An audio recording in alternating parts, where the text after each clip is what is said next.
Okay guys, so ngayon magluto tayo ng yung nagregalo sa atin na yung kaibigan natin ng tuna. Ganito ng tuna. Kumbaga sa atin tambakol. Yan. So dito sa Amerika, yung mga tuna na ganito is, di ba sa atin may ulo pa, may bituka pa sa palengke. Dito linis na kasi natatakot sila pag may ulo ang mga isda. So kaya dito guys, hindi sila sanay. Dito lahat sa Amerika is mabilisan. Wala silang time na mag-cut. Hindi sila marunong mag-cut ng isda. Kalimitan. Meron ding ibang marunong. Pero kalimitan dito talaga, hindi sila marunong maglinis ng isda. Kaya, kasi nasanay sila ever since na ang isda dito sa Amerika ay naka-fillet na. Kaya minsan hindi mo alam kung ito ba ito toong tuna, ito ba ito toong salmon. Kasi naka-fillet na siya. Mukha silang pare-pareho minsan. Diba? Yan yung itsura niya. Yan na yung tuna belly. Ang tawag yata. Ano bang tawag? Ahi tuna steaks. Wow, naka-steak. Naka-steak na siyang ganito. Yung pinakamagandang parte. So, ngayon, papatikman ko yung asawa ko. Hindi pa siya sure, guys. So, papatikman ko siya. And then, the rest is gusto ko siyang isaing sa may kalamyas. Or, may nagsuggest na igata siya. Yung papulahin muna. And then, igata. So, ngayon, papapulahin ko lang siya muna sa oil na may garlic. Parang flavored lang na garlic. Yung matitira is akin siyang igagata. Okay guys, so yan lang. So linisin ko lang siya, tatanggalin ko lang siya and dadampian ng paper towel para matanggal yung tubig and then lutuin na natin. And then yung sides is and then ang side ko na lang is corn. Tignan ko pa kung ano yung pwedeng side. Kailangan may corn, parang starchy siya. Kaya lang wala na akong potatoes. Hindi naman kumakain yung asawa ko ng rice. So, tignan natin guys. So, yan natin. So, dito guys, hindi na hinuhugasan yung mga ganito. Kahit manok dito, bawal ano raw, maraming bacteria. Pero sa atin, sanay tayo no, hinugasan lahat. So, hugasan ko siya. Ayan. Okay. Hugasan natin ng konti. Medyo ano pa ha, malamig. So, ito na guys. Minsan yung ganton lalagyan ng kulay eh. Kasi masyado siyang, hindi siya yung sobrang pink niya guys. So, parang diskumpiyado ako. Pero wild caught daw to. Pero medyo diskumpiyado kasi ako sa mga isda nila dito guys.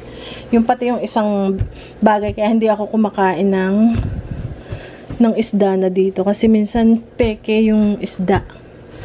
Pinepeke nila. Minsan akala mo magandang klase yung pala. Yung pinakamumura. Kasi nga, hindi mo alam ang itsura. Hindi mo makita kasi naka-fillet na. So, hindi mo alam kung ano ba talaga itong isda. Okay, so tinutuyo lang natin. So, ititreat lang natin siya as steak. So, makalimutan ko palang painitin yung ating. And, yun lang, salt, pepper.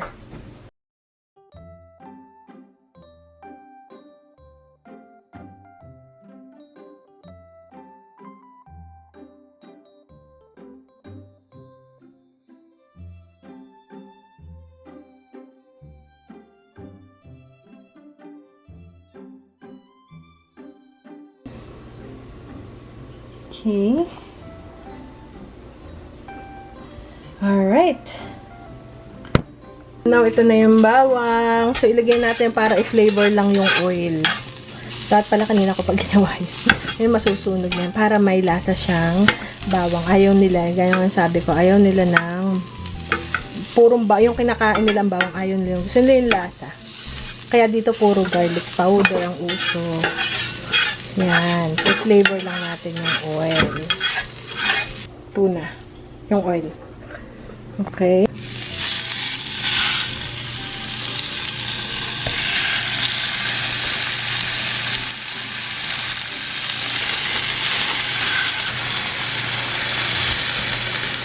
Yan. Tapos, lagyan na natin ng asin tong ibabaw kasi hindi natin siya nalagyan kanina.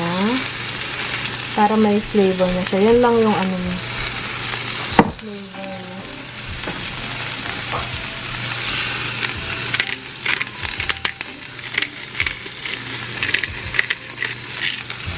Okay.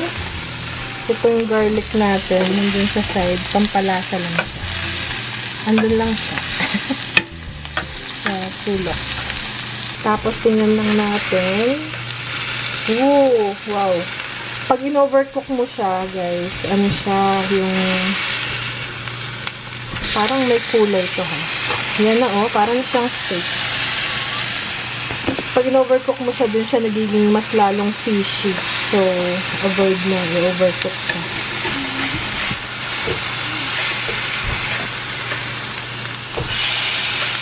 Wow, sarap nito, guys. Uy, Ben.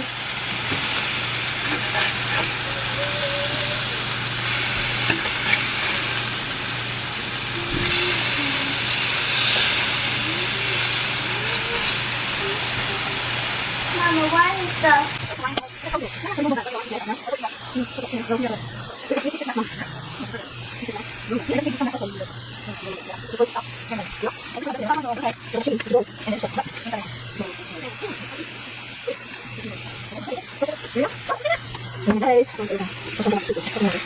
So, parang may kulay talaga siya, guys. Tingnan nyo ito. Ito.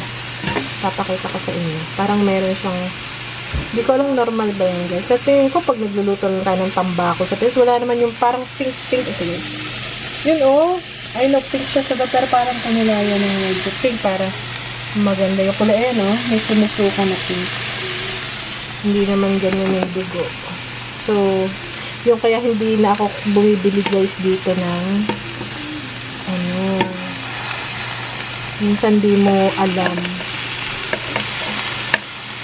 Yan, oh, ba't siya pink? Parang may kulay siya na pink, no? Ano ba yan? Hindi naman, dahil tanda ako tayo, nagluluto naman kami lagi ng tambakol. Pero walang pink na ganyan.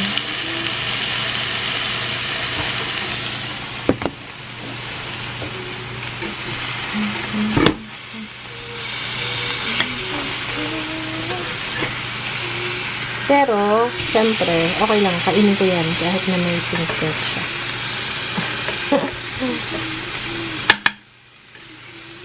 Mama? Wow! Try! Pero na-appreciate ko, guys, yung magbigay, ha. Kasi alam niya talaga, yun yung lagi nagbibigay sa atin pag nag-fishing siya. Siya yung lagi nagbibigay sa atin ng isda. Siya yun. Eh, alam niya mahilig talaga ako sa isda. Kaya binigyan niya ako. Tingnan natin yung loob. Make sure na luto yung loob. Ay, pink pa siya. Okay. Okay lang.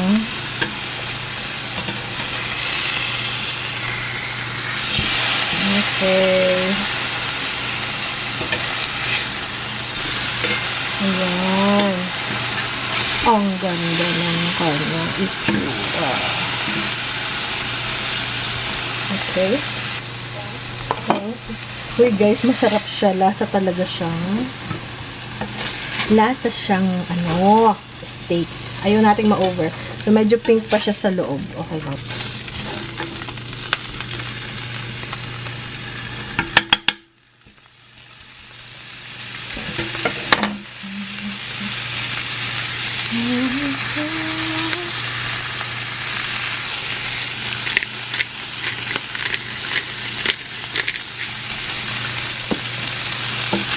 Lagay ko yung ating garlic sa pagitan. So, ito na siya, guys. Tingnan nyo, medyo pink pa siya sa loob. Pero okay lang yun. Masarap. Ito. Wow, ang sarap niyo, guys. Oh my goodness. Ito, well done. So, tikiman time.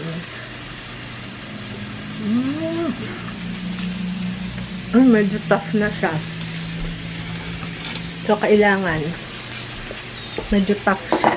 Yung sunod, hindi ko siya half cook, medium siya, in-medium natin. Hindi yung super, hindi yung well done. In-medium natin siya.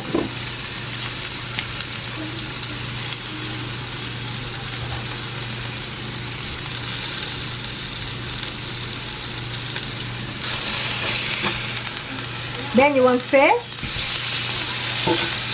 Ben, try mo. Ito yung side natin na gulay kasama ng corn. So, ang ginagawa ko medyo para maganda itsura niya. Tinatanggal ko tong alternate yung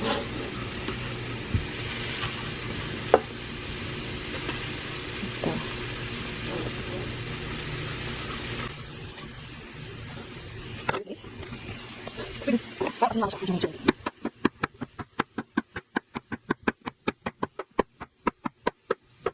diba? Ang ganda niya.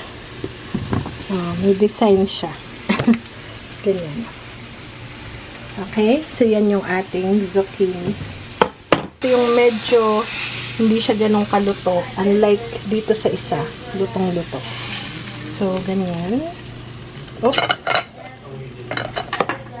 So, yan na guys, ang ating steak. Then, na lang siya niluto. Hindi ko na siya nahugasan or something.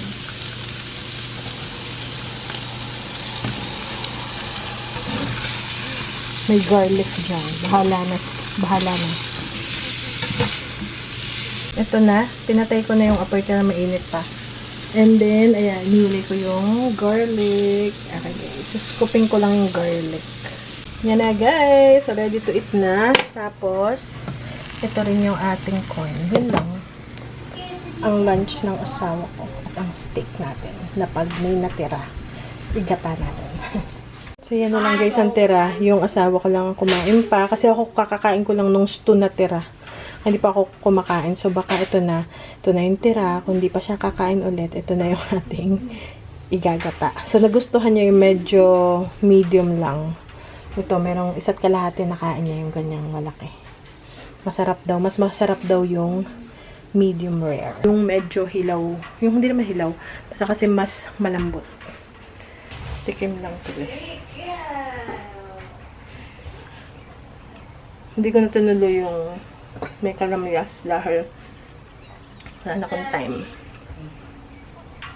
Mas gusto kong ginataan. Sarap.